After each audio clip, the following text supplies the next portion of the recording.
She had the berries in her palm and her mind already made up. Everything was gone.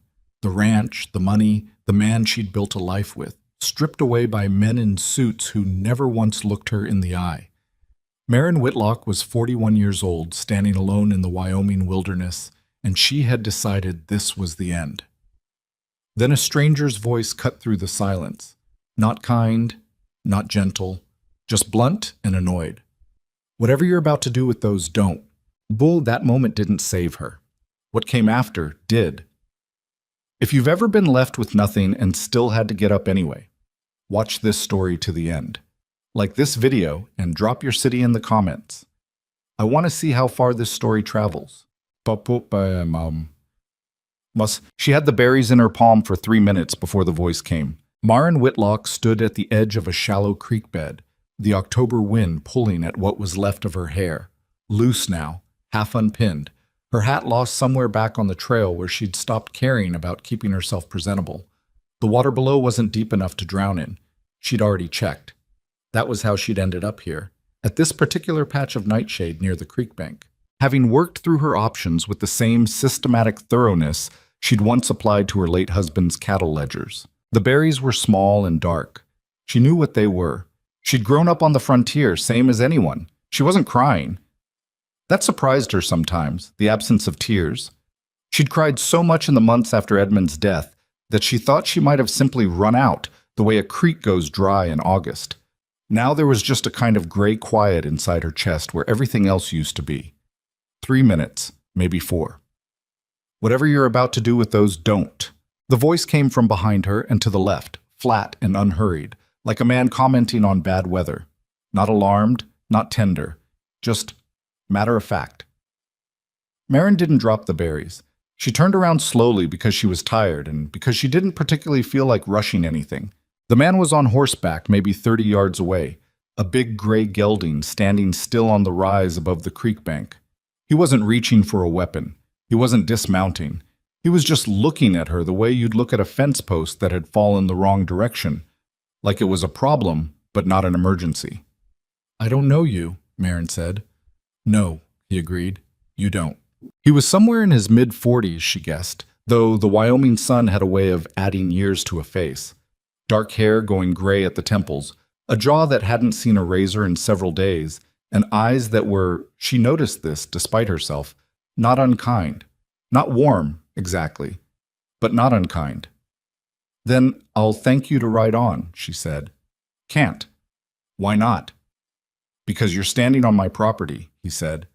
"And I'd prefer not to have that particular situation to deal with." It was so spectacularly graceless that for a moment she just stared at him. "That's," she started.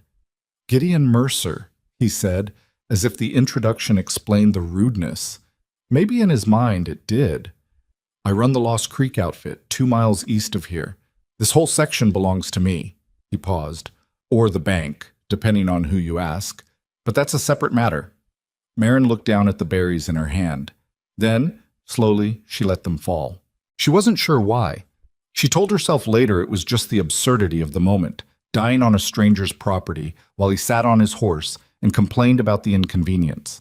But that wasn't entirely honest, and she'd promised herself a long time ago that she'd be honest, at least with herself. The truth was he'd looked at her like a person. Not like a widow, not like a pauper, not like a woman whose situation was anyone's fault but her own. Just a person standing in a creek bed making a bad decision. "I have nowhere to go," she said. It wasn't a plea. She stated it the same way she might have stated a weather forecast. "Can you cook?" She looked up. "I beg your pardon?" "Cook," he said. "Food, for ranch hands. I've got 11 men, a cookhouse that hasn't functioned properly in 6 weeks since my last cook quit, and a crew that's been living on beans and bad temper." He shifted in the saddle. "Can you cook or not?" "I can cook," she said carefully. "I cooked for my husband's ranch operation for 14 years. "What happened to the ranch?" A pause. "Bankers." Something shifted very slightly in his expression. "Yeah," he said. "I know something about that." He looked out at the tree line for a moment, then back at her. "I can offer you honest work. A wage. Small, but real. A room in the cookhouse that locks from the inside." He said that last part deliberately, and she appreciated it. 3 meals a day of whatever you cook, which I figure you'll make good since you'll be eating it too. I won't take charity, Marin said. I'm not offering charity. I'm offering a job. He said it bluntly. I need a cook. You apparently need work. That's a transaction, not a favor. She studied him for a long moment. The gray gelding flicked his ear at a fly and resettled his weight. The wind came through the creek willows with a sound like paper tearing. All right, she said. He nodded once. Horses tied back on the trail? I don't have a horse anymore. A beat. Of course you don't. He swung down from the gelding in one motion. You can ride. I'll walk. You don't have to. Mrs. Whitlock. Mrs. Whitlock. It's 2 miles and you look like you haven't eaten since Tuesday. He held the reins out to her. Get on the horse. And Lost Creek Ranch was not what she'd been picturing. She wasn't sure what she had been picturing. She hadn't really been picturing anything, hadn't been allowing herself that much future thinking. But whatever vague image had assembled itself in the back of her mind on the 2-mile ride, it wasn't this.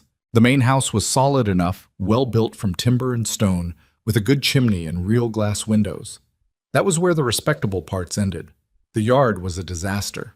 A broken wagon sat at a list near the barn, one wheel off, apparently not anyone's priority. 3 fence posts along the near corral had snapped at ground level and not been replaced.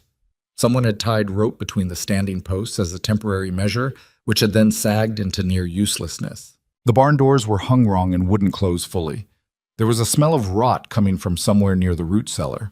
The cookhouse sat at the end of the yard, a long, low building with a stone chimney and a door that had been propped open with what appeared to be a broken axe handle. Marin dismounted without help and walked to it. Inside was worse. The range was a good one, or had been. Cast iron, with a broad cooking surface and an oven compartment that could have fed 20 men properly managed. But there was grease baked onto every surface in a black crust. The flue hadn't been cleaned in months, and something had gotten into the stores and chewed through 2 sacks of cornmeal. The water barrel was nearly empty and smelled stale. The vegetable box held 3 soft onions and a handful of dried herbs that had lost most of their potency. There were beans, there were always beans, and some salt pork that was edible if you cut away the worst of it. The wooden table where the hands ate had a crack running its length that someone had tried to repair with a strip of leather, which hadn't held. Gideon had followed her in and stood in the doorway watching her take inventory. I know, he said. How long has it been like this? The last cook let things go the last month he was here, then he left in a hurry. He paused. There were words exchanged. With you? With the men. The men aren't... He stopped. Started again. They're good workers. Most of them.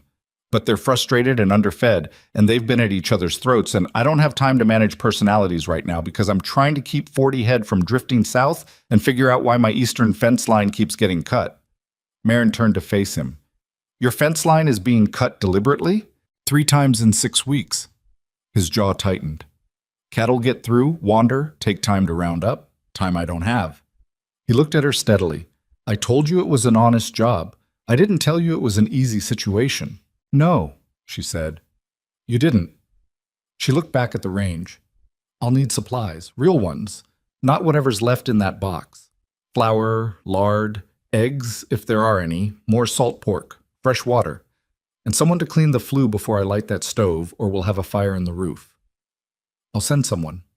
Now please, I want to have something on the table by noon. A faint expression crossed his face that might have been surprise or relief, or something between the two. He nodded and left. The flue got cleaned by a young hand named Corey, who was 17 and so thin that Marin felt a pang of something close to fury when she looked at him. He worked without complaint and without conversation, which she respected. When he was done, she gave him a cube of sugar she'd found in the back of a tin. He looked at it like he'd forgotten such things existed. When did any of you last have a proper meal? She asked. Corey shrugged one shoulder. Mr. Mercer brought bread back from town last week. Before that, I guess, he squinted. Beans. Beans, she repeated, mostly beans. She set him to hauling water while she attacked the range with a brick of lye soap and a scraping knife.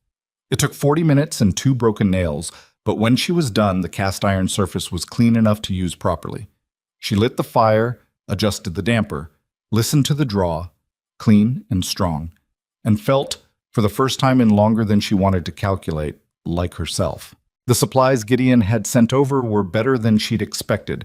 A proper sack of flour, lard in a tin, a dozen eggs that were fresh, more salt pork, 2 pounds of dried beans she set soaking immediately for tomorrow, and she found this at the bottom of the crate, a jar of apple preserves that made her pause. She didn't know if he'd thought about it or just grabbed what was there. She didn't ask. By 11 o'clock, she had sourdough biscuits in the oven, a pan of gravy on the range from the salt pork fat and flour, fried eggs going in a second pan, and the beans from the box that hadn't been ruined simmering in the pot with onion and the remaining herbs and enough salt to taste like something rather than punishment. It wasn't a fine meal. It was a working meal, which was entirely different and in its own way harder to get right. The hands came in at noon.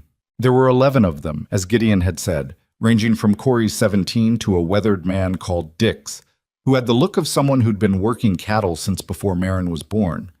They came in dusty and tired, and she saw them clock her presence with varying degrees of reaction, surprise, indifference, and from 2 men near the back, something that wasn't quite hostility, but was pointed enough to notice. "New cook?" said the taller of the two. He had a reddish beard and was built like a barn door. His name, she'd learned, was Parrish. "That's right," she said, and set the biscuits on the table. Parrish looked at her, then at the food, then back at her with the specific expression of a man who has decided to withhold judgment but wants you to know he's withholding it as a favor. Huh. She didn't respond to that. She poured coffee, real coffee, strong enough to stand a spoon in, which she'd found tucked behind the bean sacks, and went back to the range. The silence when they started eating was the best kind, the kind where nobody is talking because they don't want to stop. Dix, halfway through his second biscuit, looked up and said to no one in particular, "Well, that was all. But it was enough." Bopon. The day passed in this way that hard work days do, no differently than she'd expected, but harder than she'd let herself anticipate. After the noon meal, she inventoried everything, made a list of what was needed, and sent it with Corey to find Gideon. She cleaned the table and benches, mended the crack with a wooden wedge she found in the tool corner. Not pretty, but solid, and started a proper stock pot with the pork bones and onion and what herbs she'd salvaged. Stock took time. Time was the one thing she now had in supply.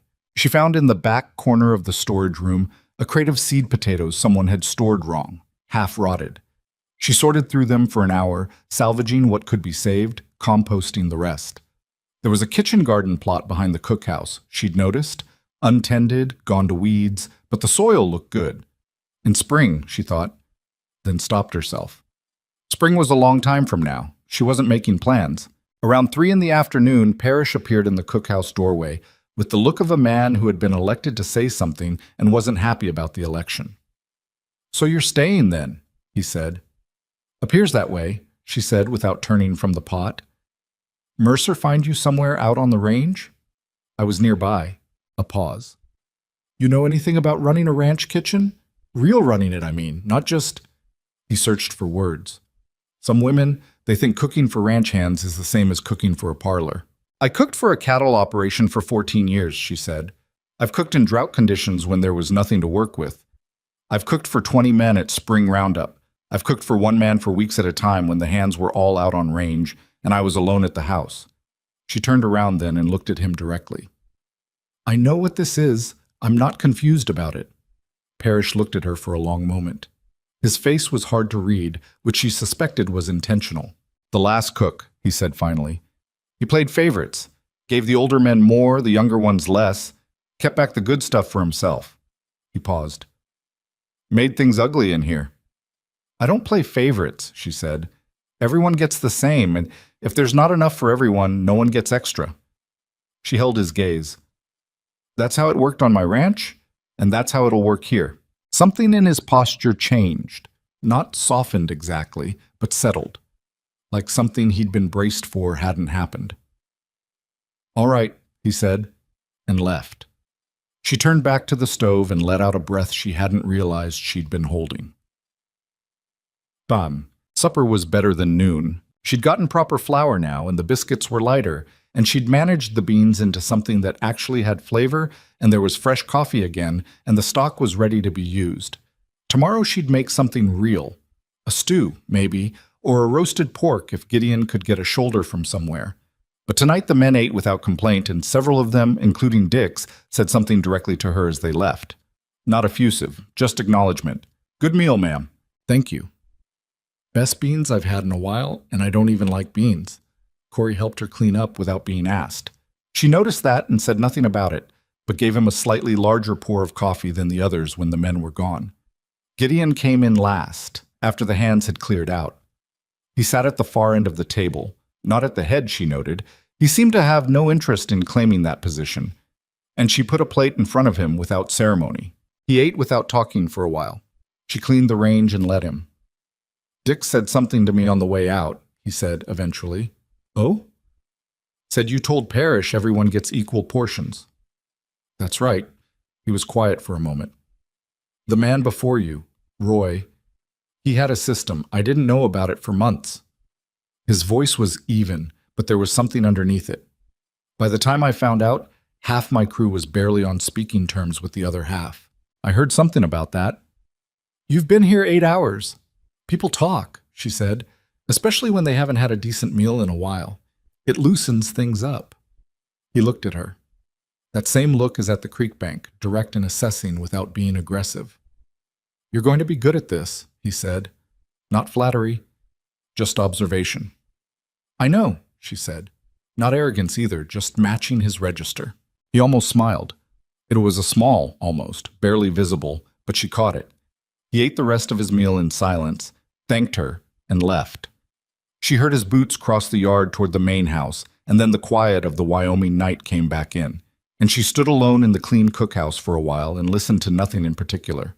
She was alive. She was tired. She had a room with a lock on the door. That was not nothing. Well, the trouble started the next morning before she'd even gotten the fire properly going. She heard the shouting from the corral. Not argument shouting, which she'd been halfway expecting, but a sharper kind, with an edge of alarm, and stepped to the cookhouse door to see what she could make of it. 3 of the hands were at the north fence line, and even from this distance she could see the gap.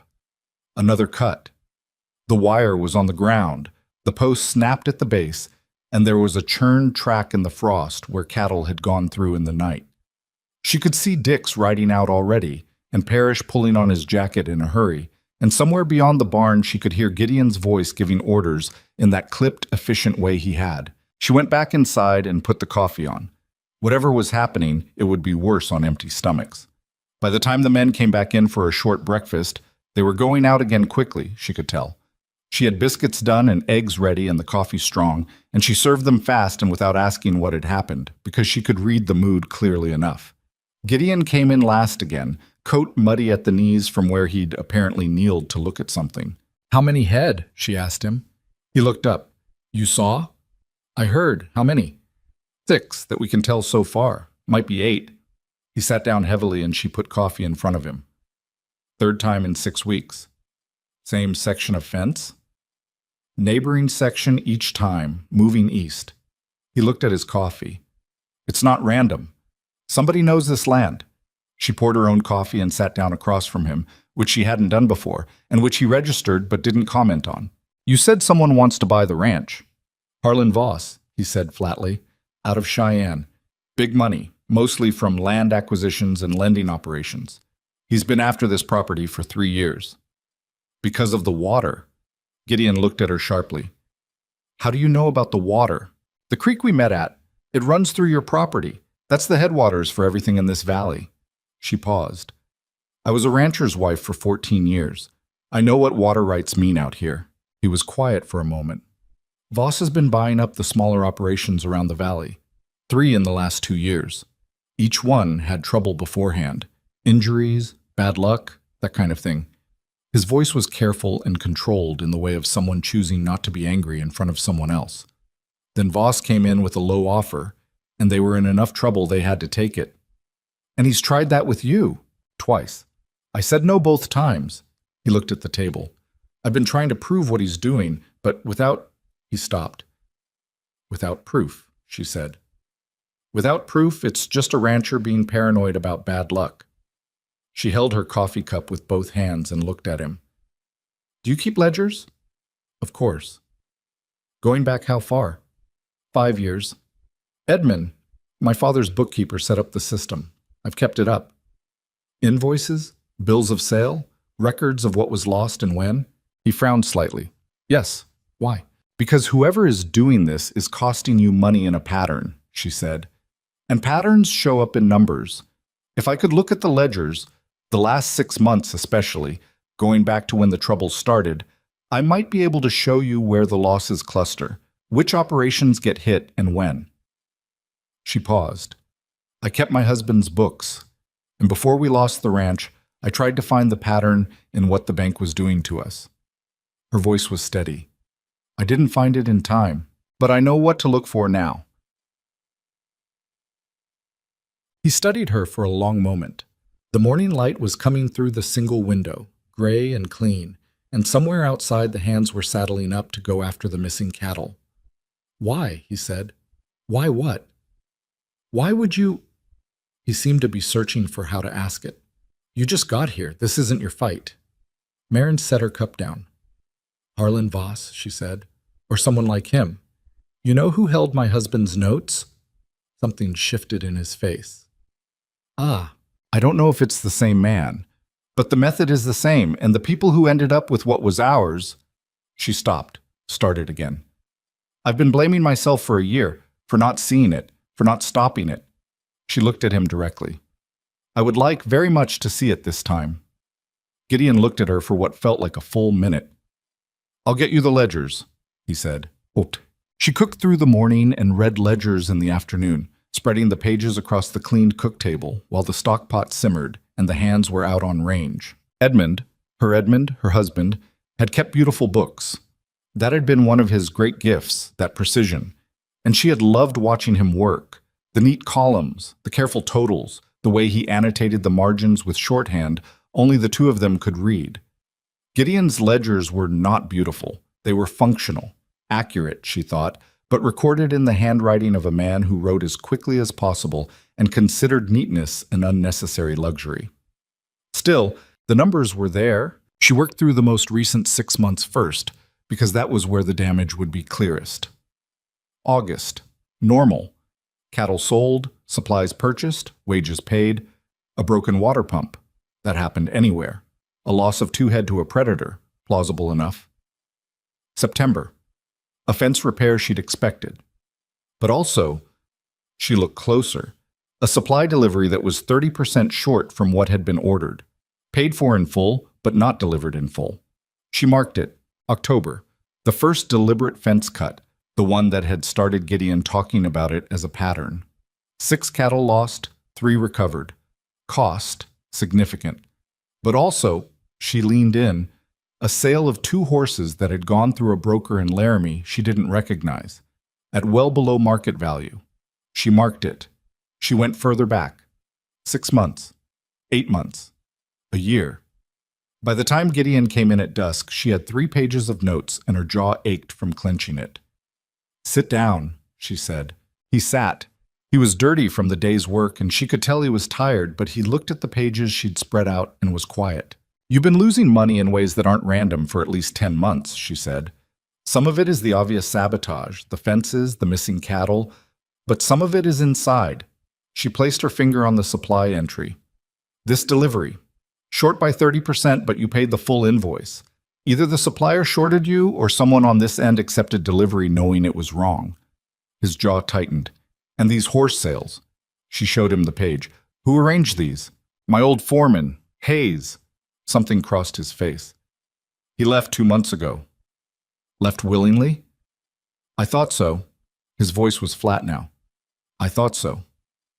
The broker he used in Laramie, I don't know the name, but the transaction fees are unusually high and the sale price is well under what these animals would have fetched at any legitimate auction. She looked at him. Someone was taking a cut, and someone was feeding information about your operations to whoever is coordinating this. Gideon put both his hands flat on the table and looked at the pages for a long time. If I go to the federal marshal with this, he said, Without more, I know. Numbers on a ledger page aren't enough, not against a man like Voss. She'd been thinking about this all afternoon. But they're enough to confirm there's a pattern, enough to start looking in the right directions. She paused. And enough to know that whoever Voss is using locally, they know your operation well. Well enough to know what to take and when. Outside, the wind had picked up. In the cookhouse stove, the fire crackled and settled. "Thank you," Gideon said. It came out a little rough, like gratitude was something he didn't have much practice with. "Don't thank me yet," Marin said. "I found the shape of it. We still need to find the edges." She served supper an hour late that evening, and nobody complained.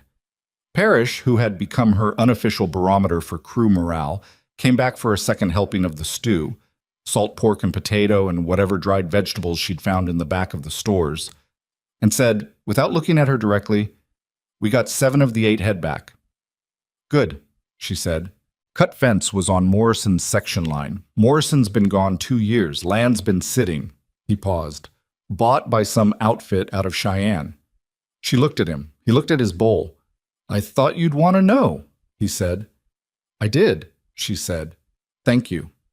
He nodded and went back to his seat without further ceremony.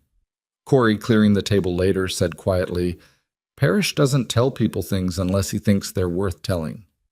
"I figured," she said. That's kind of like how he says you're okay, in case you were wondering."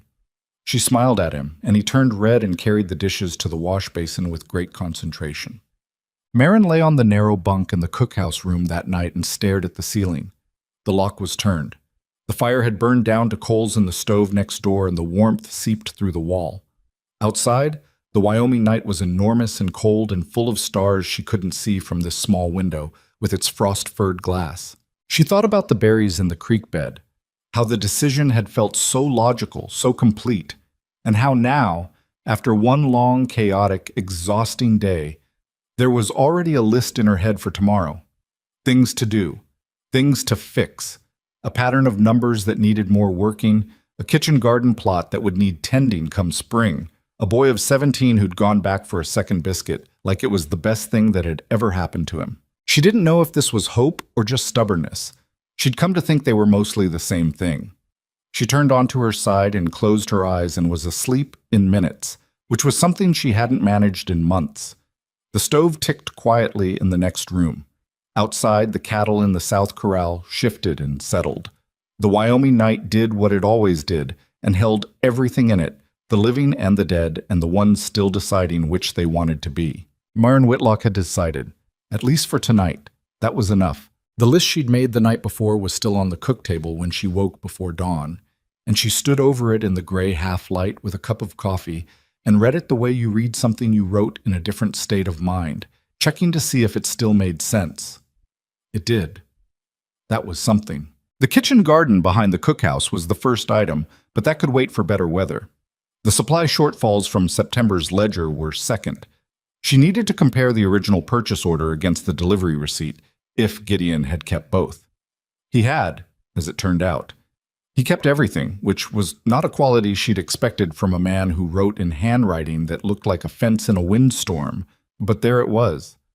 The third item was the broker in Laramie, the one Hayes had used for the horse sales. She started the fire and got the biscuits going and thought about Hayes. The hands ate breakfast in 2 shifts, the ones going out early first, then the others, and she watched faces while she poured coffee.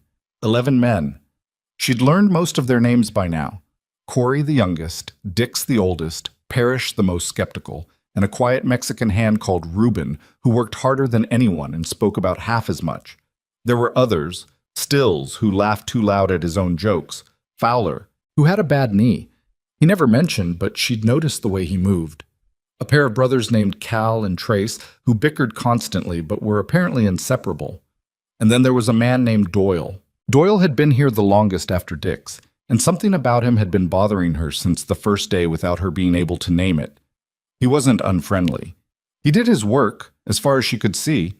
He ate what she put in front of him and said thank you and cleared his plate. But there was a quality of watching about him, a kind of attentiveness that wasn't quite right.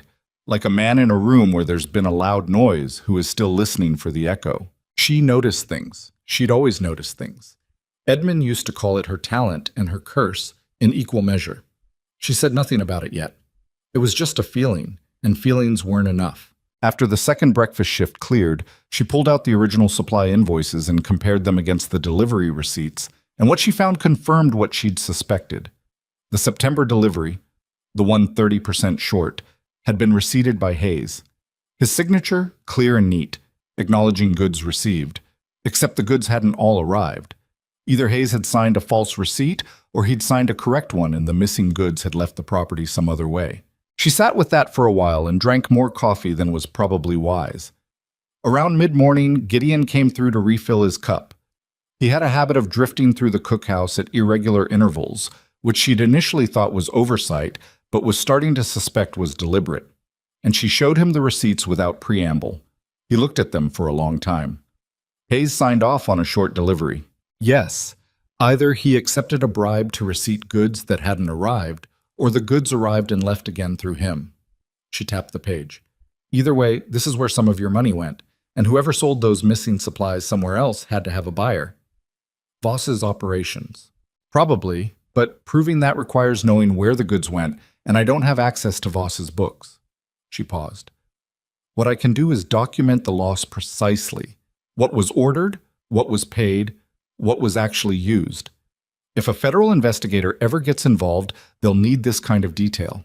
Gideon set his cup down and leaned on the table edge, and she could see the strain in the line of his shoulders. The kind that comes not from a single bad day, but from months of bad days stacking up on top of each other. You know what I keep thinking about? He said. What? That if Hayes was passing information to Voss, then Voss knows how many men I have, knows when we rotate the night watch, knows which sections are least supervised. He looked at the invoices. Knows more than I thought anyone knew. She'd been thinking the same thing. Which means whatever Voss plans next, he's planning it with better information than you want him to have. Yeah. Then we should think about what information he might not want us to have. He looked at her. What do you mean? She folded the invoices carefully. I mean that a man running an operation like this one's, his organized intimidation, multiple ranches, years of it, doesn't just have one person feeding him information from each property. It's too fragile. He'd need records of his own, agreements, payments, something to hold over the people working for him, and something to track the money. She met his eyes. If someone inside this operation has been paid by Voss, there's a record of it somewhere. The problem, Gideon said, is I can't exactly ride into Cheyenne and ask to look at Harlan Voss's accounts. No, she agreed. But you know the other ranchers he's been pressuring. If they're willing to talk, and if they've seen the same patterns, we might be able to build enough of a picture together to take to a marshal. She paused. Have you spoken to any of them? Donner, over at the Box G.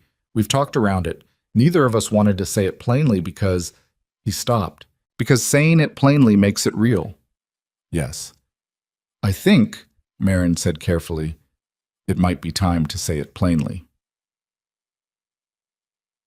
She roasted a pork shoulder for supper that night. Gideon had gotten one from the neighboring property store, a transaction she'd arranged via Corey, and a note. And the smell of it moving through the yard brought the hands in a few minutes early, which she took as a sign of progress. The meal was louder than previous evenings. Something had shifted in the crew over the last 3 days, some loosening of the collective tension, and conversation moved up and down the table with more ease than before. Cal and Trace argued about the right way to mend a section of stone fence. Stills told a story about a horse that may or may not have been true, and that everyone responded to with the particular skepticism reserved for Stills's stories. Reuben said something quietly to Fowler at the far end of the table that made Fowler laugh. She'd never heard Fowler laugh before. She moved between the range and the table, refilling coffee, watching, listening the way she always listened. Not for any specific thing, just absorbing the texture of the room. Doyle sat in his usual spot, third from the left, and ate with the same contained politeness he always had. He laughed at Stills's story like the others did, responded normally when Dix asked him something about the east fence work. And yet, she was watching him when Gideon mentioned Donner's name, just in passing, just saying he'd be riding over to Box G in the morning, and something in Doyle's posture changed. Almost nothing, a slight shift in how he held his fork, a quality of stillness that hadn't been there a second before. She kept her face neutral and went back to the range. She was probably imagining it. She told herself that twice and didn't entirely believe it either time. 3 nights later, the hay barn caught fire. She woke to the shouting and the orange light through the frosted window and was dressed and out the door in under 2 minutes. The barn was at the north end of the yard, 60 yards from the cookhouse, and by the time she got there, every hand was already out and working. They'd formed a bucket line from the water trough, Gideon at the head of it, working faster than any of them, his face orange-lit and grim. And after the first terrible minutes when it seemed like it might take the whole structure, the fire found its limit at the north wall and began to lose ground. It took 2 hours to be certain it was done. The north corner of the barn was destroyed. 4 tons of hay, irreplaceable before winter, were gone. The east wall was scorched but standing. The hands stood in the yard afterward, ash-smeared, exhausted, not talking much. Reuben's jacket was burned across one shoulder. Corey had a raw patch on his right forearm where a spark had caught him, and he hadn't stopped to deal with it. And Marin saw this and took him to the cookhouse without ceremony and cleaned and dressed it while he sat on the table and pretended it didn't hurt, which it obviously did. "I've had worse," he said. "I know you have," she said, which wasn't the same as agreeing he didn't need tending. She put coffee on for everyone and got the fire going properly, because they were all wet and cold from the water buckets, and shock does things to a body that warmth helps with. They came in, most of them, and sat without talking much, and she gave them coffee and the last of the biscuits from supper, and didn't push any of them toward conversation they weren't ready to have. Gideon came in last. He sat at the end of the table and put his elbows on it and his face in his hands for about 30 seconds, which was the most undone she'd seen him. Then he straightened up and she put coffee in front of him. "I smelled it before the shout went up," Parrish said from the middle of the table. "Came from the north wall, not the inside. That's not an accidental fire." "No," Gideon said. "Second fire in 6 weeks," Dick said quietly. "First one was the supply shed." "I know. That hay's not easy to replace in October. We'll be short going into winter." "I know." Gideon's voice was even and controlled, which took effort. She could see the effort. "I'll send to Donner tomorrow about buying some of his surplus. He said last month he'd had a good cutting." Silence settled over the room, the particular silence of people sitting with something that feels too large to say. It was Corey who said, with his bandaged arm cradled in his lap, "Is somebody trying to make us quit?" Nobody answered for a moment.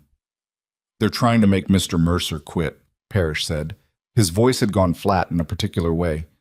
"We're just what's in between." Gideon looked around the table.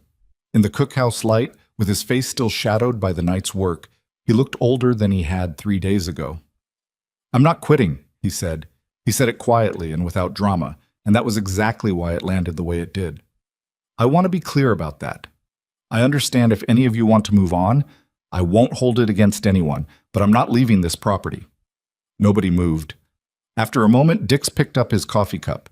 "Well," he said, for the second time since Marin had arrived, "reckon we're not either."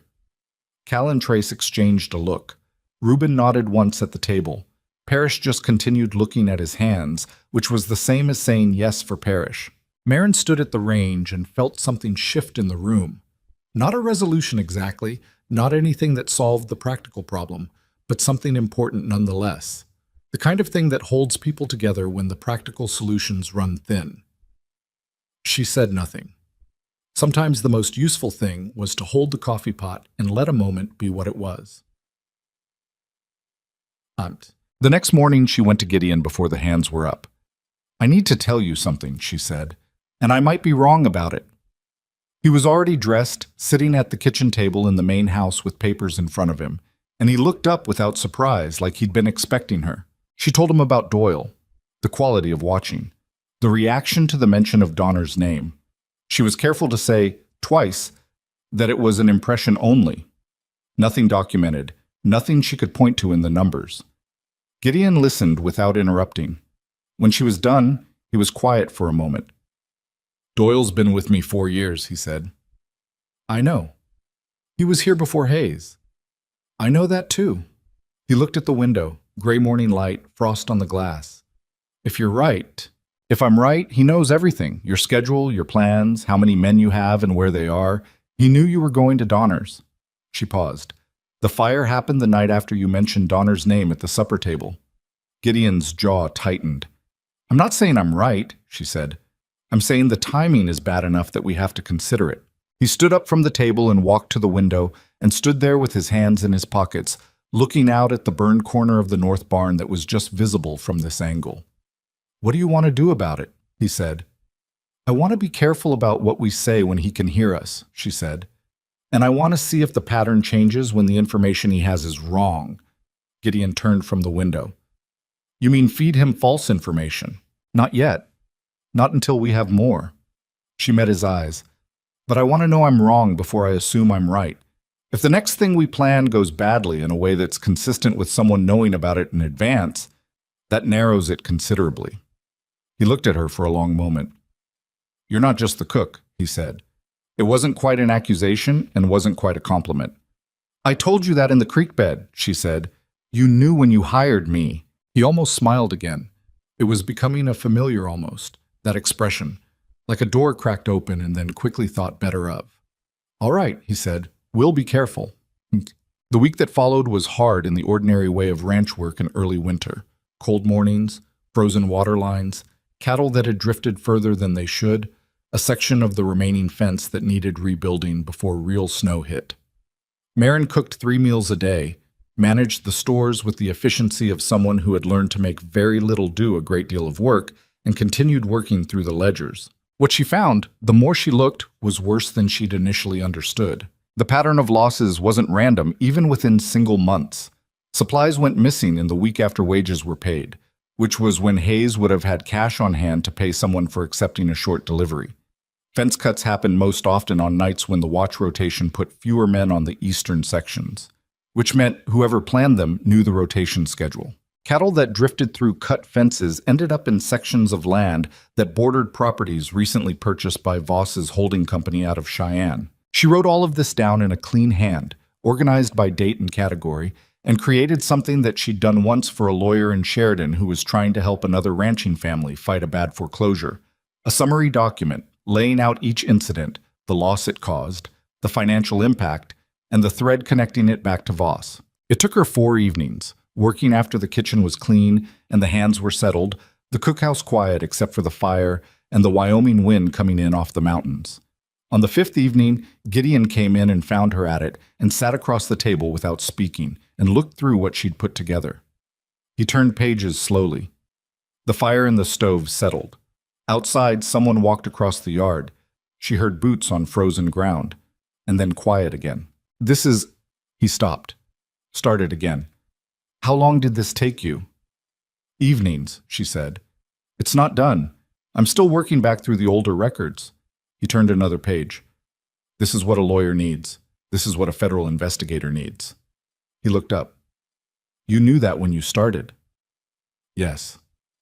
Why? He said, and she understood he didn't mean why was she organizing documents. He meant the real why, the one underneath.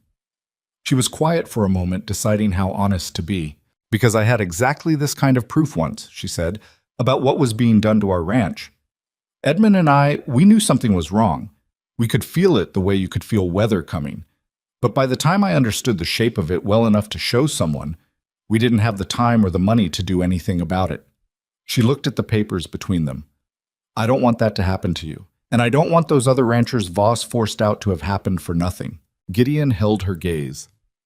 In the cookhouse light, with the fire behind her and the papers spread between them, she felt the weight of his attention as something real and specific. Not the assessment of an employer, not the wariness of a man deciding how much to trust someone new. Something else.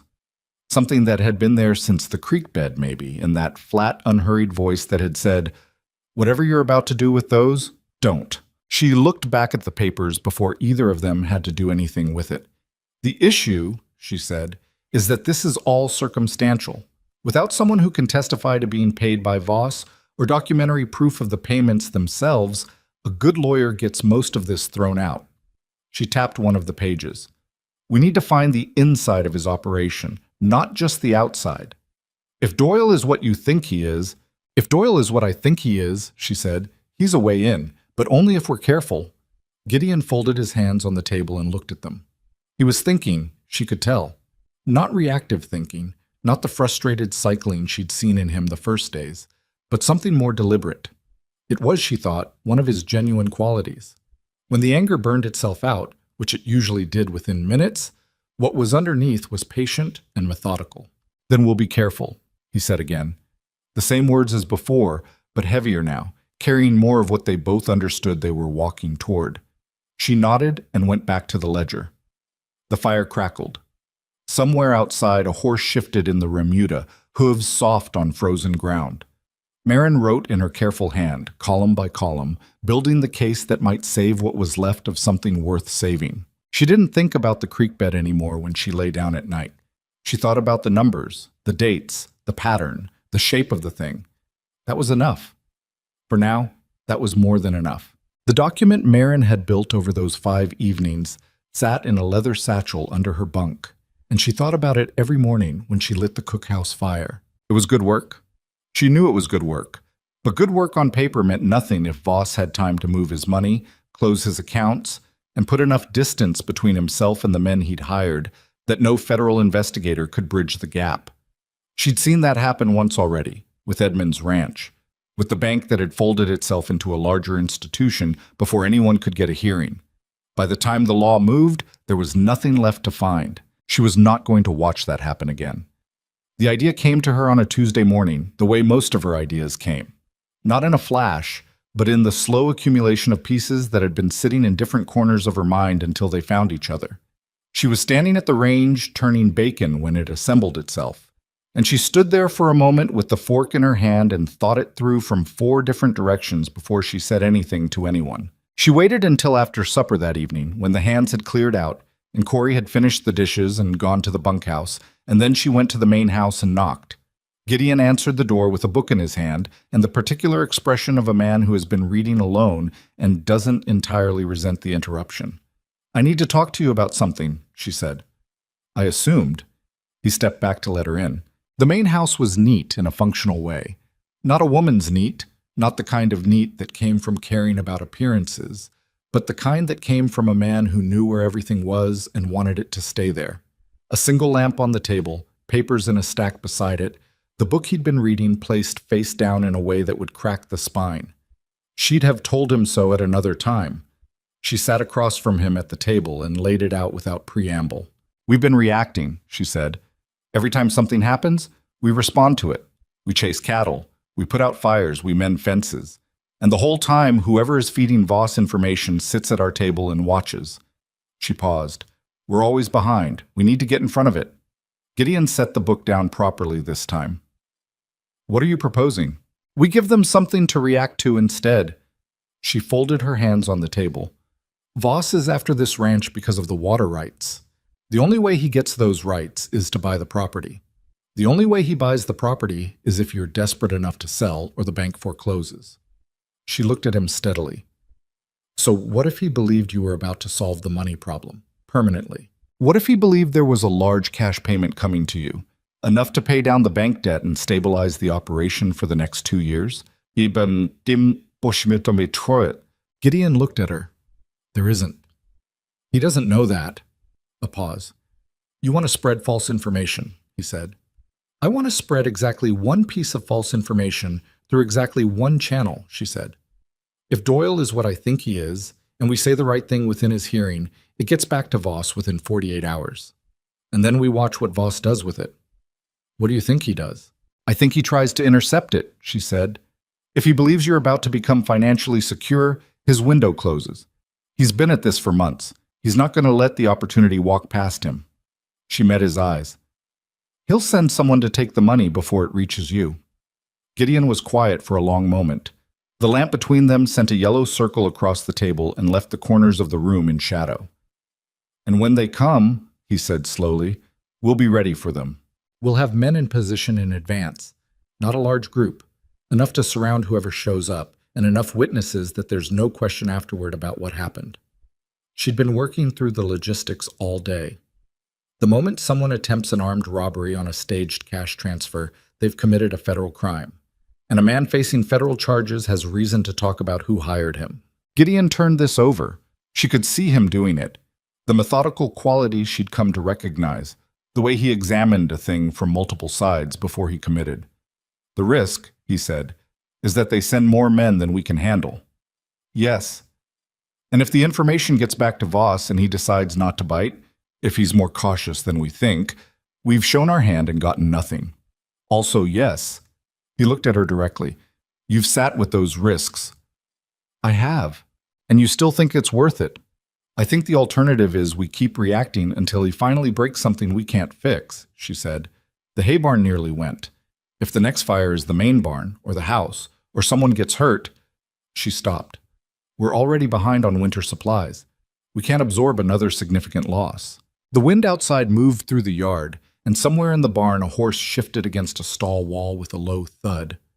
Gideon looked at the lamp for a moment, then back at her. Who do we tell? He said. About the plan. Dix, Parrish, Reuben. She'd thought about this carefully. Not Corey. He's too young to keep something like this in his face, and I won't put that weight on him. Not the brothers. She paused. Not Doyle, obviously. Nobody mentions anything about the plan anywhere Doyle might hear it. The false information, the cash transfer story, gets said once, clearly, at the supper table, in normal conversation, where Doyle will hear it and not know he was supposed to. Gideon nodded slowly. When? Give me 2 days to work out the positions, where the men should be, how far out, how to communicate once it starts. She paused. I'll also need to know how far it is to the Box G from here. Donner's? About 9 miles. I want Donner involved if he's willing. More witnesses and more hands makes the whole thing cleaner. She met his eyes. And it gives the federal marshal a second victim's account. Someone who can speak to the pattern beyond just Lost Creek. Gideon sat back in his chair. He was looking at her with the expression she still hadn't entirely categorized. Not the assessment of those first days, and not the careful neutrality he used as a default. Something more open than either. It made her look back at the table. You worked all this out today, he said. Most of it while the bacon was going. He laughed at that. A real laugh. Short and caught off guard, which she hadn't heard from him before. It changed his face considerably. All right, he said, and the laughter settled back into his usual gravity. We do it your way. The next 2 days she ran the cookhouse exactly as usual and did the planning in her head while her hands did other things, which was a skill she'd developed over 14 years of managing a household while also managing the things underneath the household that nobody else was managing. She talked to Dix first, in the early morning before the other hands were up, when he came in for coffee ahead of the rest. Dix listened without expression and then said, How sure are you about Doyle? Sure enough to be careful, she said. Not sure enough to accuse him. That's honest. He turned his cup in his hands. I've worked with Doyle 4 years. If you're right, that... He stopped, started again. That's not easy to sit with. I know. But if you're right, he said, more quietly, it explains some things I didn't want to explain. He looked at the table. Last spring, before you came, we had a week where everything went wrong at once, and it felt too coordinated to be luck. I said so to Gideon, and he said I was tired. He paused. Maybe we were both right. She talked to Parrish that afternoon, catching him alone at the tool shed. He was more direct about it.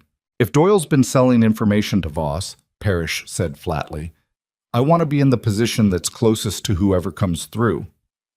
That's not how it works, she said. You'll be where you're most useful, not where you're most angry. He gave her a look that was half irritation and half something that might have been respect.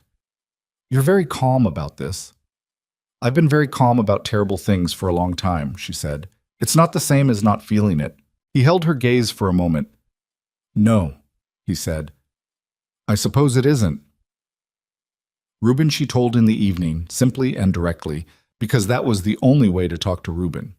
He had no patience for build-up, wanted the facts, and would ask exactly one question if he had one. He listened, and then he said, Doyle, when did you know? I had a feeling from the first week. I started believing it when the fire happened the morning after Gideon mentioned Donner. Reuben nodded once. I noticed that too, he said. I didn't know what to do with it. Now you do, she said. He nodded again and went back to work. And she thought that was one of the qualities she genuinely appreciated about him. He didn't carry things around in front of himself. He just adjusted and moved forward. On the third evening, Gideon came in for supper late, when most of the hands were already halfway through their plates, and sat at his end of the table and said, in the tone of a man sharing routine news, "Heard back from the Stockmen's Association about that old Brennan debt. They're sending a representative out next week with a settlement payment." He reached for the bread, enough to clear the current banknote and leave operating capital for spring. He said it matter-of-factly, the way you'd mention weather. And then he and Marin had a completely ordinary exchange about whether the remaining hay supply would last until a resupply could be arranged, and the supper conversation moved on the way supper conversations do. And she didn't look at Doyle. She was aware of him the way you're aware of something at the edge of vision, a quality of attention that didn't show on her face. She heard his fork against the plate, heard him laugh at something Cal said, heard the normal sounds of a man at a table with other men. But afterward, when she was cleaning the range, she heard him tell Gideon he needed to ride into town in the morning for some personal business, which he'd not mentioned wanting to do at any point in the previous week. And Gideon, without looking at her, said that was fine and to be back by afternoon. She waited until Doyle's footsteps crossed the yard, where she allowed herself to exhale. Gideon caught her eye from across the room. She gave a very small nod. He looked back at his coffee and said nothing. They met at 4 in the morning, 3 days before the supposed representative was due to arrive, in the main house with the lamp turned low. Gideon, Dix, Parrish, Reuben, and Donner, who had ridden over from the Box G after dark and was a large, quiet man who carried himself like someone accustomed to hard weather and harder news. His foreman had come with him, a man named Byers, who said almost nothing and watched everything. Marin spread the plan on the table and walked through it. The route the cash transfer would take was the South Road, which ran through a narrow draw between two low ridges about 4 miles from the ranch house. It was the logical place for an interception. Good cover, limited sight lines for someone on the road, multiple exit points if you needed to run. She'd ridden it the previous afternoon under the pretense of checking the south fence line, with Corey along because he was useful and because riding alone in the current situation seemed unwise. "If they know the route," she said, "and they know the timing, they'll hit the draw. We put men on both ridges before dawn on the day. Donner's men on the east, Gideon's on the west. Single rider on the road. Nobody with the cash, just someone representing the movement." She looked at Gideon. "Not you." "I'll ride it," Parrish said. "You're too recognizable," she said. "Someone who knows this operation will be watching from a distance before they make their move. They'll want to see the ranch's representative on the road." She looked at Dix. "You're the most senior. If Voss's man has watched this ranch at all, you're the one most likely to be trusted with a significant sum." Dix looked pleased in the contained way he had. "All right, you carry an empty satchel. Ride easy, don't rush, don't look for them." She met his eyes. "If they don't come, you ride to the draw and back, and we learn nothing except that they were more cautious than we expected. If they do come—" "I don't spook," Dix said. "I know you don't, but I want you to understand clearly. The moment they stop you, you give them the bag without argument. No resistance. Your job is to be there, not to fight." "And you think they'll bring enough of themselves that we can surround them," Donner said. It was the first time he'd spoken, and his voice was low and deliberate. "Voss has been careful," Marin said, "but he's been patient a long time, and this is the thing he's been working toward. I think he'll want to be certain." She looked at the map. "I think he'll send at least 3 men, maybe more." "And if he sends more than we can manage," Byers said. "That's the risk we've all acknowledged," Gideon said. "Anyone who wants out says so now." Nobody said so. Donner looked at Marin. "You put this together." "Gideon and I put it together." "She put it together," Gideon said. "I agreed with it." Donner studied her for a moment with the frank assessment of a man who doesn't waste time on social niceties. "My ranch was next," he said. "After Lost Creek, I was next. I know that." He paused. "Whatever happens in that draw, I want to be the one who puts the federal case together afterward. I have losses of my own to document." "I've already started a summary document," Marin said. "I'll need your records to add your operation's losses. If we get a confession in the draw and tie it to the documentary evidence, a territorial marshal has everything he needs to go to the federal level." Donner nodded. Slowly, and with the gravity of a man agreeing to something that has weight. Then let's not waste it.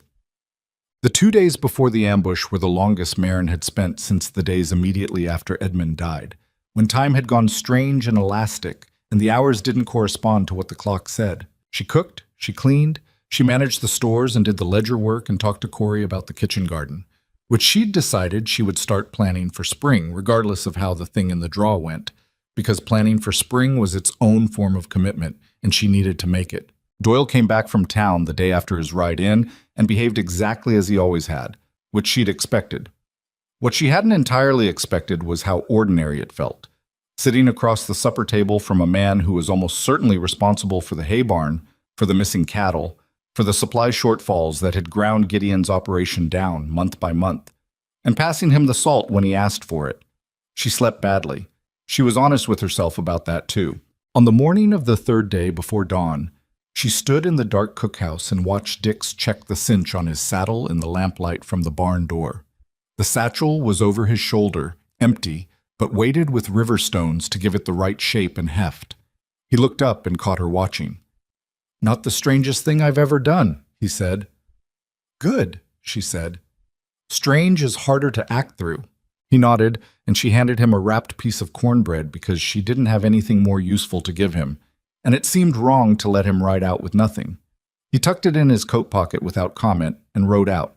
The men had left for the ridges 2 hours earlier in 2 separate groups, moving without lamps, which Parrish had arranged with the quiet competence she'd come to trust. Donner's men were already in position. Byers had sent word via Reuben at midnight. Everything was where it was supposed to be. Marin stayed at the ranch. She hadn't been asked to stay. It wasn't discussed, wasn't negotiated. She'd simply understood that her job was done once the plan was in motion, and that her being in the draw would add one more variable to an already complicated situation.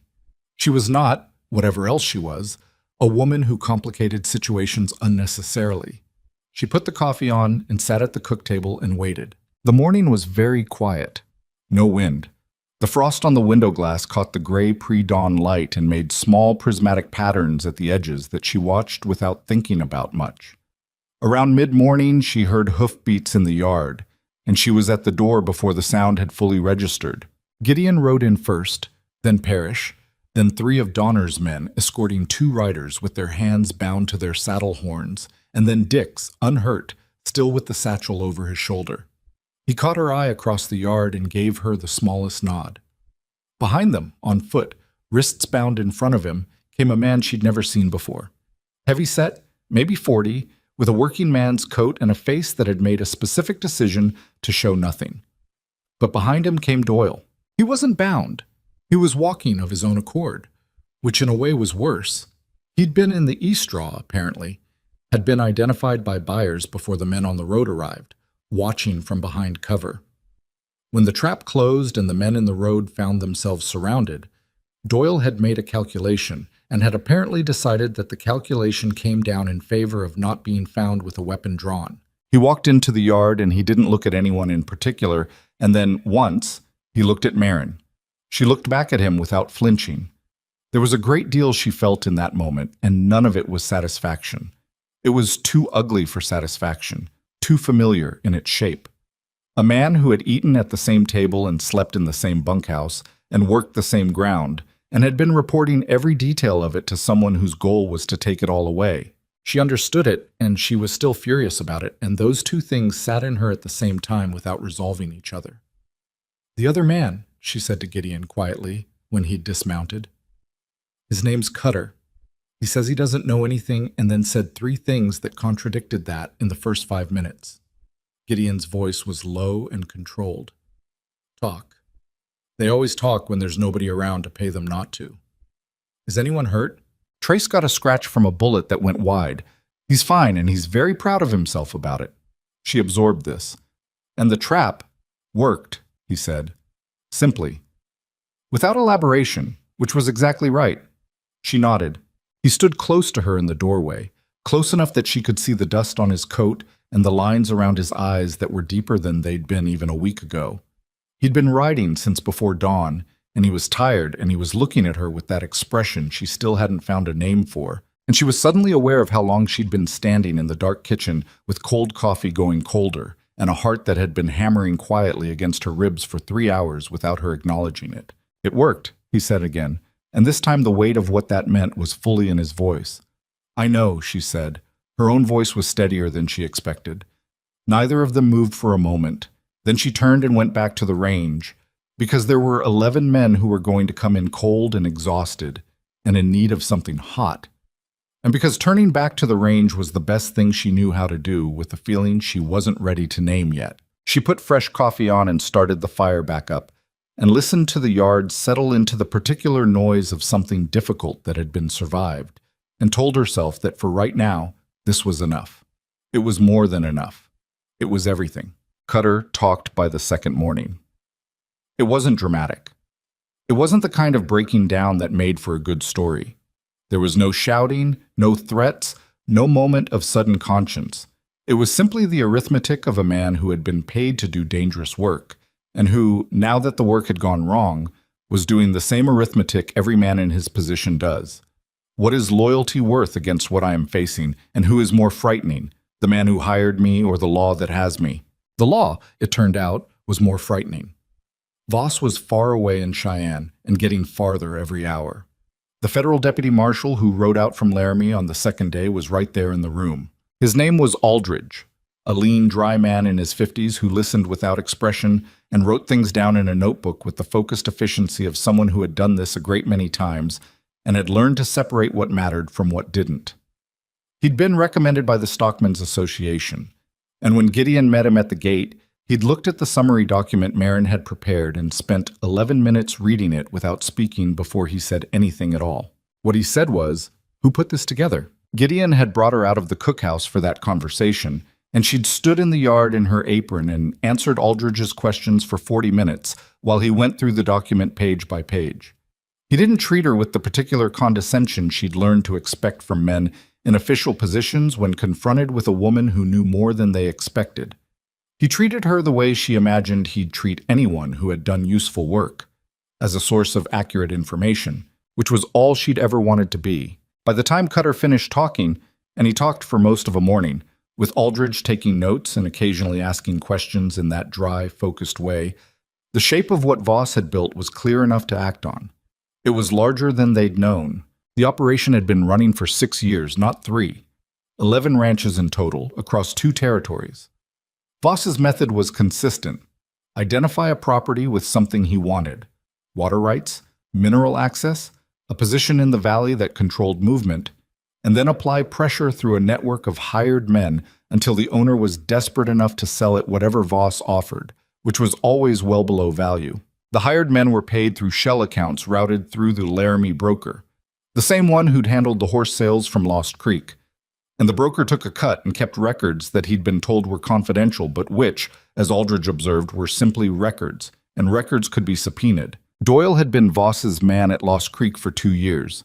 He'd been approached when Voss first started targeting the ranch, recruited through Hayes, who had preceded him, and paid quarterly through a third party in Laramie. He'd passed information on schedules, operations, finances, personnel.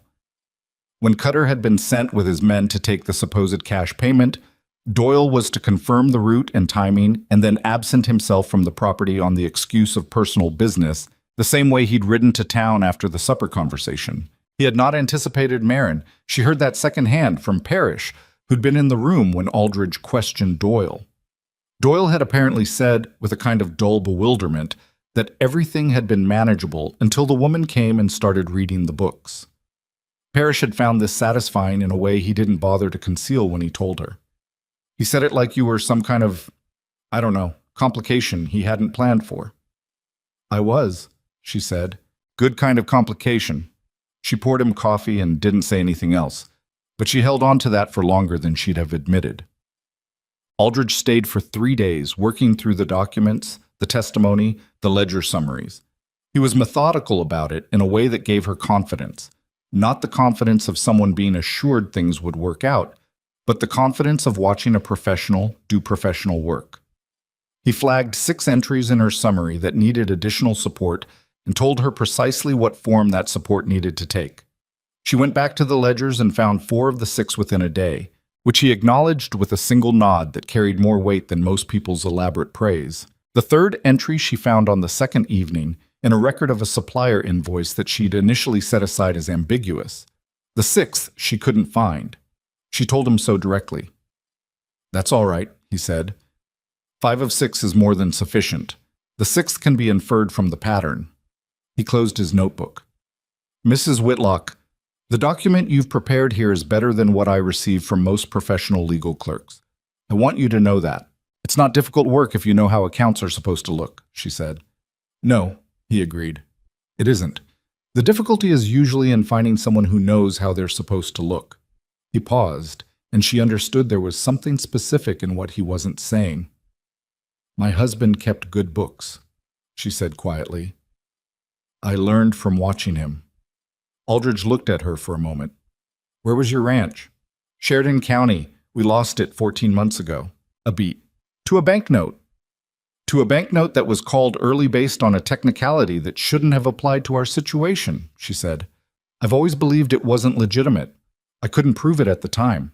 Aldridge turned a page in his notebook, and she had the sense he was making a decision about something. "When this matter is resolved and the federal investigation is complete," he said carefully, "I would be willing to look at whatever records you still have from your own situation. Informally. No promises." She was quiet for a moment. "I don't have much," she said. "Some invoices. The original note. Correspondence. Sometimes that's enough." He closed the notebook and stood. "I'll be in Laramie by the end of the week. The warrant for Voss will likely be issued within the following 10 days. After that," he paused, "it won't be fast. These things never are. But it will move." She nodded, and after he left, she stood in the empty cookhouse for a while and let herself feel something she hadn't felt in over a year. Not hope, exactly, which she'd learned to distrust, but a kind of cautious loosening in her chest, like a knot that had been there so long she'd stopped noticing it and now found it was slightly less tight than before. The days following Aldridge's departure had a different quality than anything that had come before. The tension that had been in the ranch like a sound just below hearing, constant, wearing, present in every interaction, began to lift. Not all at once, not completely, but the hands ate differently, talked differently. There was less of the watchful quality at the supper table, less of the way everyone had been monitoring everything without acknowledging they were doing it. Doyle was gone, of course. He'd been taken to Laramie with Cutter, both of them in Aldridge's custody. His bunk in the bunkhouse had been cleared out by Parrish on the first morning, efficiently and without ceremony, and Parrish had said nothing about it, and nobody had asked him to. The empty bunk was noticed. It was a presence, in a way, the shape of something that had been in the room and wasn't anymore, and that still required some processing. Dix, on the third evening, said at supper, "Man was a good hand with a difficult horse. I'll say that much and nothing else." And that was apparently all that anyone needed to say, because nobody added to it or argued with it, and the conversation moved on. She found herself thinking about that, about how a person can contain two true things at once: a man who was good with horses and a man who had fed information to someone trying to destroy the place those horses lived. Both things were real. Neither canceled the other. That was, she'd come to think, one of the actual qualities of human beings that distinguished them from the simpler moral architecture of stories. People didn't divide cleanly. She herself was proof of that. Gideon found her in the kitchen garden on a Saturday afternoon 2 weeks after Aldridge left. She'd started turning the soil in the weeks following the ambush, working the beds a little each day when the afternoon light was good, and the kitchen work was ahead of schedule. It was cold work, October turning hard toward November, and she wore her heaviest coat and old gloves that were more whole than fabric by now, and she'd been at it for an hour when she heard him come around the corner of the cookhouse. He leaned against the wall and watched her work without saying anything for a moment. "You're going to freeze out here," he said. "I've been cold before." She turned another section of the hard ground and found, underneath the frost, soil that was dark and rich. Good soil. It had been good under the weeds, which had meant something to her from the start, that there was potential here that had just been neglected rather than destroyed. "If I get the beds turned before the ground freezes solid, they'll be ready to plant in March." "March is a long time from now." She looked up. "Yes," she said. "It is." He was quiet for a moment. She kept working. "I owe you something," he said. You don't. I've been thinking about what I do owe you since you're going to argue about it, and I've been trying to figure out how to say it without. He stopped, started again in a different place. You arrived here with nothing, and you saved this ranch. Not me. I want to say that plainly. You would have found the pattern eventually. Maybe. Or Voss would have taken one more thing than I could absorb, and I'd have had to sell. His voice was even, but there was something underneath it. I know what almost happened here. I've been trying not to think about it too clearly, because there's too much else to manage, but I know. She paused in her work and looked at him properly. He was standing with his hands in his coat pockets, looking at the turned soil with the expression of a man who has decided to say something and is finding it harder than anticipated. The ranch isn't the part I keep thinking about, he said. It's... He looked up. When I came around that creek bend and saw you standing there, I didn't know who you were. I didn't know anything about you. And I almost just kept riding. She held his gaze. I'm glad you didn't, she said. It was simple and true, and it was the most she was willing to say right now, which he seemed to understand. He nodded. He pushed off the wall and went back to whatever work had been waiting for him, and she went back to the soil, and neither of them made anything complicated out of it. That restraint was its own form of honesty, and she appreciated it in him the same way she appreciated the fact that he hadn't offered her charity in the creek bed when charity would have been easier. But the letter from Aldridge arrived in the third week of November, and Gideon brought it to her at the cookhouse table after supper without opening it. It's addressed to both of us, he said. Technically. She looked at the envelope. Mr. G. Mercer and Mrs. M. Whitlock, Lost Creek Ranch. She felt something odd move through her at seeing her name there. Not her name as a widow, not Mrs. Edmund Whitlock, but just her. Marin. Whitlock. She opened it and read it aloud. The warrant for Harlan Voss had been executed. He'd been taken into federal custody in Cheyenne without incident. The broker in Laramie had surrendered his records under subpoena, and those records, as Aldridge had predicted, contained enough to connect Voss's shell accounts to the payments made to Hayes and Doyle and Cutter and several others across both territories. Additional charges were being filed in connection with 3 separate arsons, 2 of which had injured ranch workers on other properties. There was a second paragraph about the other affected ranchers. Federal investigators were reviewing the cases of all 11 properties identified in Cutter's testimony. In several instances, the investigators believed the original sales had been conducted under documented coercion, which created grounds for either financial restitution or, in some cases, the possibility of recovering property. She read that paragraph twice. The Breckenridge family, Gideon said. He was reading over her shoulder, which she allowed because the letter was partly his. They lost their place 2 years ago. Tom Breckenridge had a bad year and Voss's men made it worse. He sold for almost nothing. He paused. They've been in town working odd jobs. Tom and his wife and 3 kids. She looked at the letter. If the investigation supports their case, it might not get their land back, but it might get them something. He straightened up. It might get a lot of people something. The fire in the stove ticked quietly. Through the window, the November dark was complete. No moon, just the Wyoming stars that she'd come to know the arrangement of from this particular window at this particular time of evening. She thought about a family in a rented room in a frontier town. A man who'd built something and had it taken. A woman managing the pieces afterward. Children who hadn't been told yet that the life they'd known was gone. She'd been that woman. She knew exactly what the inside of that situation felt like. I want to help them, she said. The Breckenridges and whoever else. Not just with the federal case, with the practical side of it. If they get restitution money, most of them won't know what to do with it. They've been surviving, not planning. They'll need someone to help them look at their finances and figure out where to start. Gideon was quiet for a moment. That's more than a cook's work, he said. I know. She folded the letter. I've been thinking about what I actually am here. Not what I was hired to be. She looked at him directly. Your books are in order now. The cookhouse runs well enough that Corey could manage it for short periods. The financial records are organized in a way you could maintain yourself. She paused. What I am here is not just the cook, and I think we both know that. He held her gaze without looking away. What do you want to be here? It was the right question, and the directness of it caught her off guard for a moment. I want to be useful, she said. In the way that I'm actually useful, not in the way that's easiest to explain to people. I can work with that, he said. She looked at him for a moment. That was a very Gideon Mercer answer. He almost smiled. I've been told. Yeshib. She rode with Gideon to the Donner Ranch the following week, and they spent an afternoon going over what Aldridge's letter meant for the Box G's claim. Donner had records of his own losses, not as organized as hers, but substantial, and she sat with his wife, Clara, for 2 hours at their kitchen table, while Clara pulled invoices and receipts and correspondence from a tin box she'd kept under the bed, saving everything the way women who've been through hard times learn to save everything just in case it matters someday. It mattered. Most of it mattered quite a bit.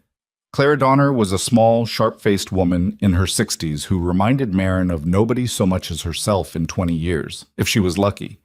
She watched Marin work through the papers with an expression that shifted from wariness to something more open, and at the end of the 2 hours she said, "You know, I thought when Frank said there was a woman at the Lost Creek outfit, I thought—" She stopped. "What did you think?" Marin asked.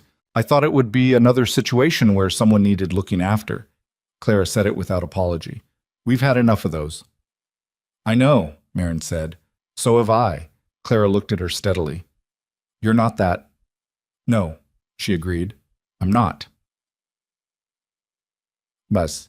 The winter came in hard that year, which was Wyoming's way, and the ranch settled into the rhythms of cold season work, shorter days, heavier meals, the particular patience required when the land is frozen and the cattle are confined and there's nothing to do but maintain and wait.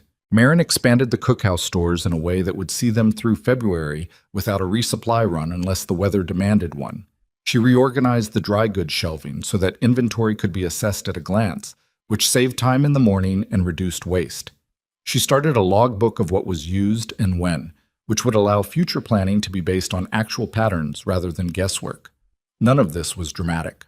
All of it mattered. She began teaching Corey to keep basic accounts. He was resistant at first, not because he was incapable, but because he'd decided early in life that numbers weren't his thing, which was the kind of decision that gets made in childhood and then mistaken for a fact about a person. She didn't argue with it. She just showed him how the ledger worked, one entry at a time, and let him discover that it made sense to him in the same way a well-maintained fence makes sense, because it holds things where they belong. "Why do you want me to know this?" he asked one afternoon. "Because you're going to be on a ranch somewhere for the rest of your working life," she said. "And every ranch has books, and the men who understand the books are the ones who don't get cheated." He was quiet, working through an entry she'd set up for him to complete. "Like what happened here. Like what happened here. And on 11 other ranches." She watched him write the number in the right column. "Knowledge isn't a guarantee, but ignorance is an invitation." He thought about that. Wrote another entry. "Dick said you figured out what Doyle was doing just from reading the records." "Partly," she said. "I also just watched people.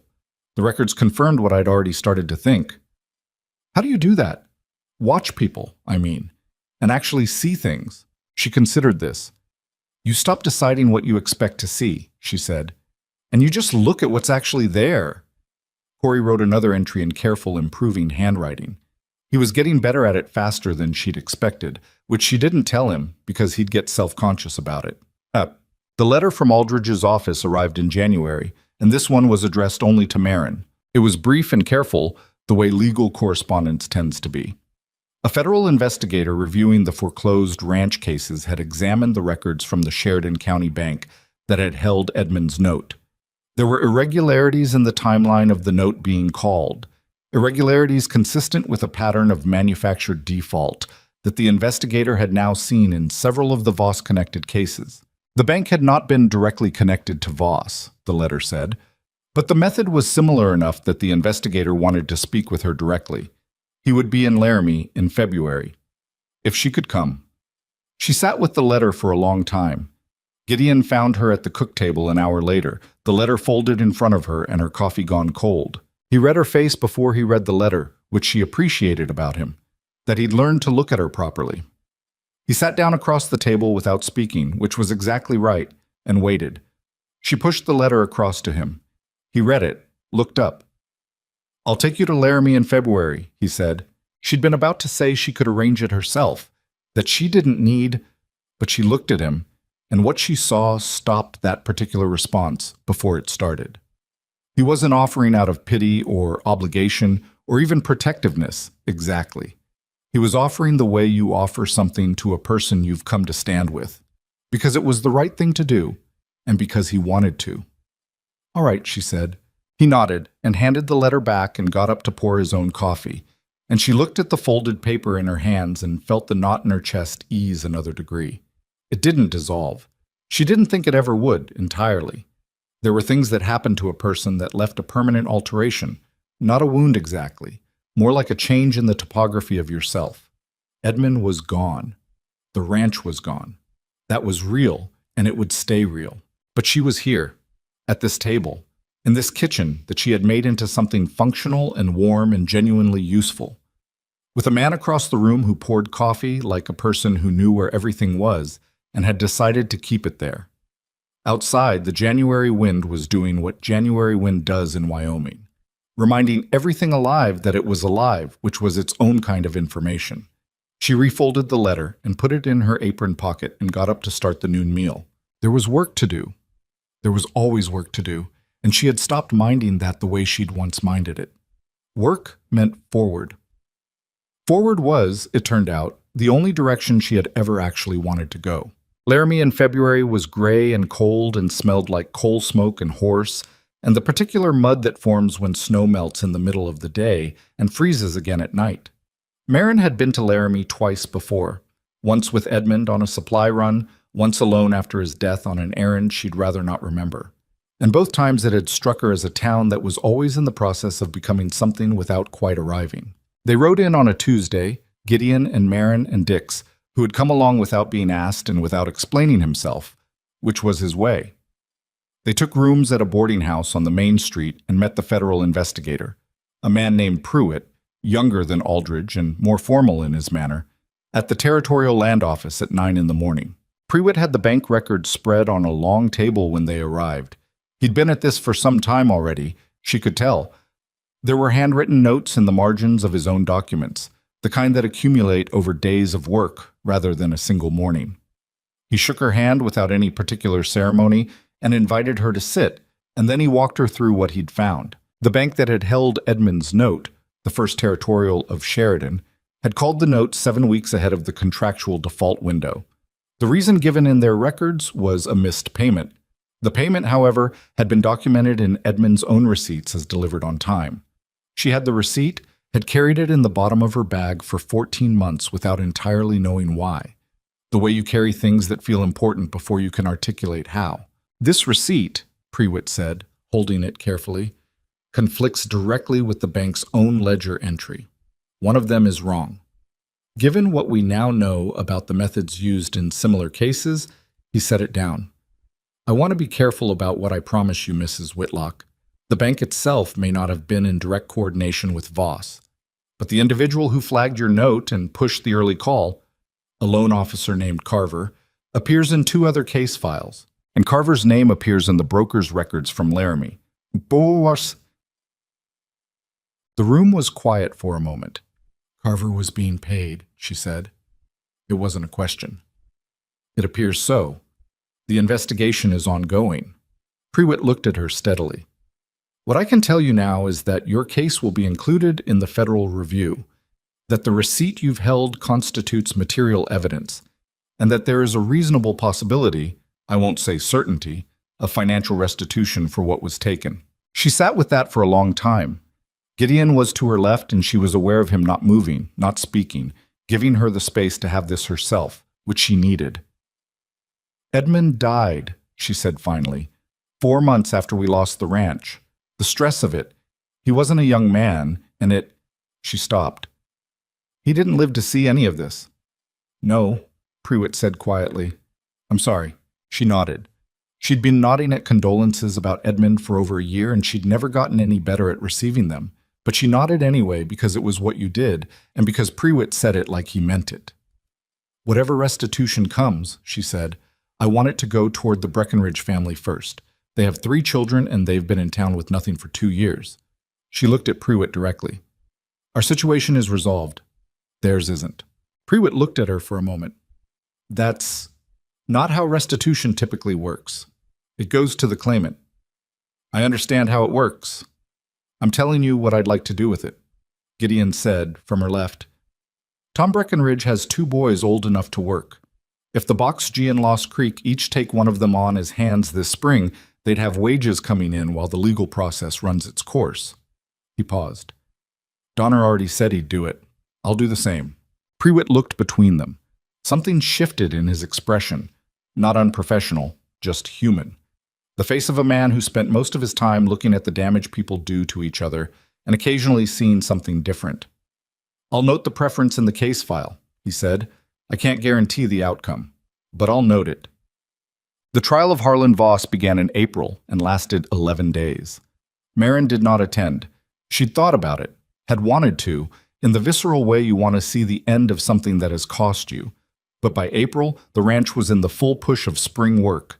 The kitchen garden beds she'd turned in October were ready for planting, and Corey had fractured 2 fingers on his left hand in a fence repair accident and couldn't manage the cookhouse alone. She stayed. She followed the proceedings through Aldridge's letters, which arrived with reliable thoroughness at intervals of roughly a week. The testimony of Cutter and 2 additional witnesses. The broker's account records, which were, as Aldridge had predicted, sufficient to establish the payment chain clearly. The cross-examination that the defense attempted and that, according to Aldridge's dry description, did not go well for Voss's lawyers. The summary document she had built over those winter evenings was entered into evidence on the 6th day. Aldridge noted this in his letter with one sentence. Your financial analysis was referenced by the prosecuting counsel in his closing remarks, Mrs. Whitlock. She read that sentence 3 times, standing at the cook table in the late afternoon light. Gideon came in and found her standing there with the letter in her hand and an expression he couldn't quite read. What? He said. She handed him the letter and turned back to the stove. He read it, set it down. Your document closed it. Helped close it, she said. There were other things. Stop that, he said. She turned around. Stop making yourself smaller than you are, he said. His voice wasn't unkind, just direct the way he was always direct. It's a habit you have, and it's a bad one. She looked at him for a moment. All right, she said. Voss was convicted on 14 counts. He was sentenced in May, sentenced to a federal penitentiary for a term that would keep him well past any age at which he'd be a danger to anyone's water rights. His holding company's assets were frozen pending civil proceedings.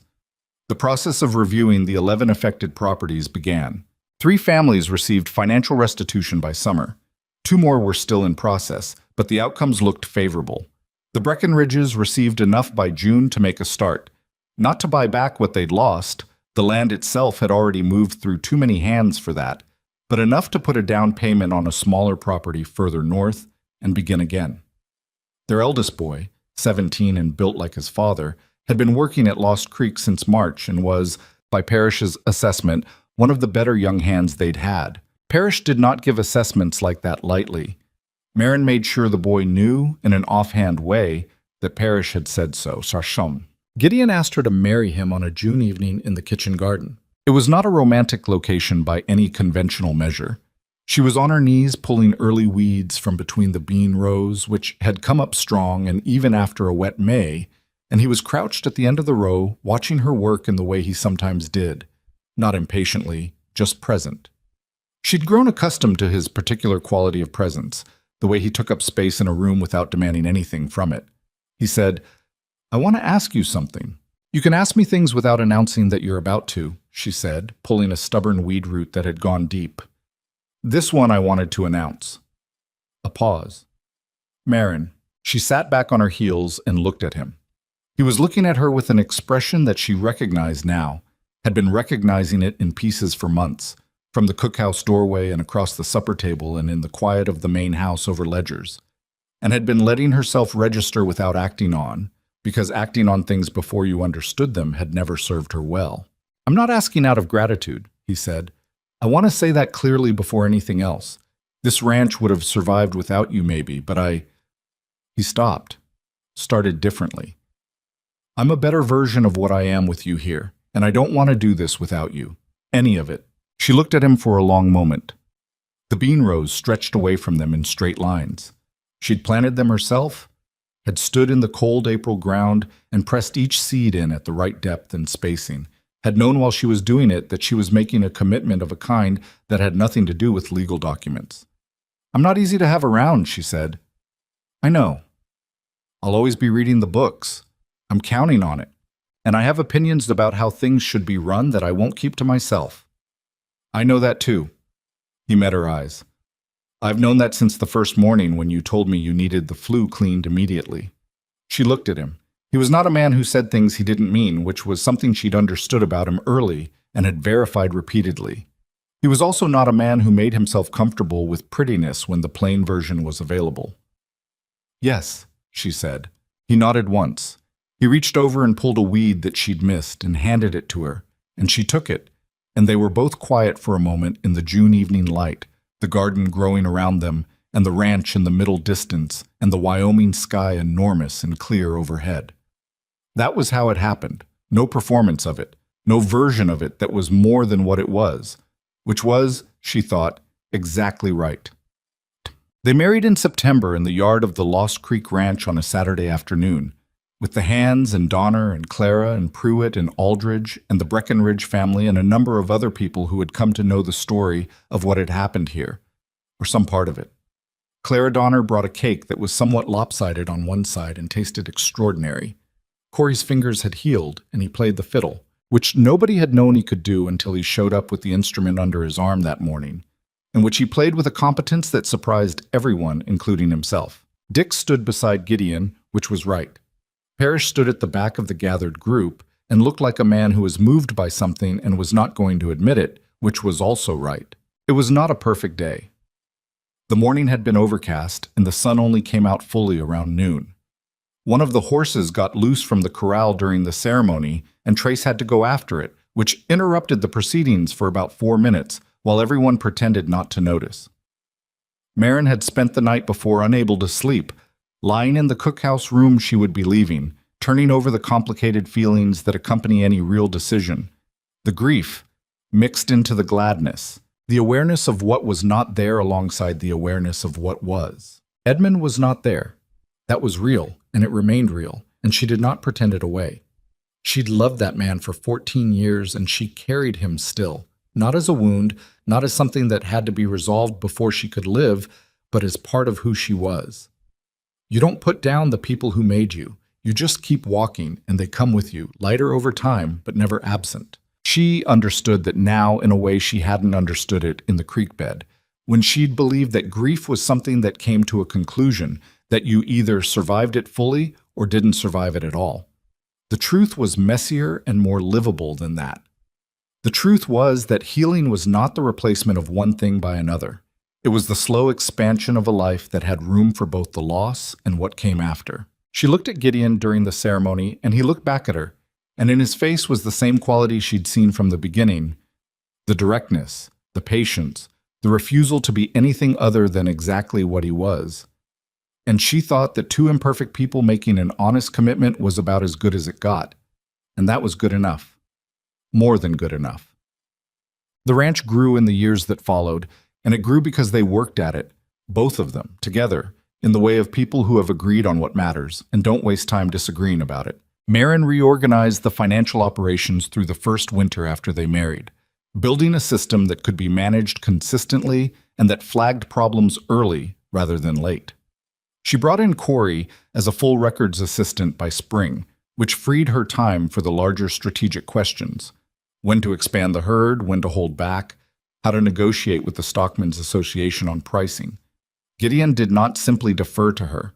He pushed back when he had good reason, and she pushed back when she had good reason, and they arrived at decisions together, which was slower than one person deciding and better than one person deciding. She kept the cookhouse running as a proper operation through the first year, but by the second year it was Corey's domain, with her oversight and occasional intervention, and she was honest with herself that she didn't miss the daily grind of it the way she'd expected to miss it. What she'd loved was never the cooking itself, but the effect of it.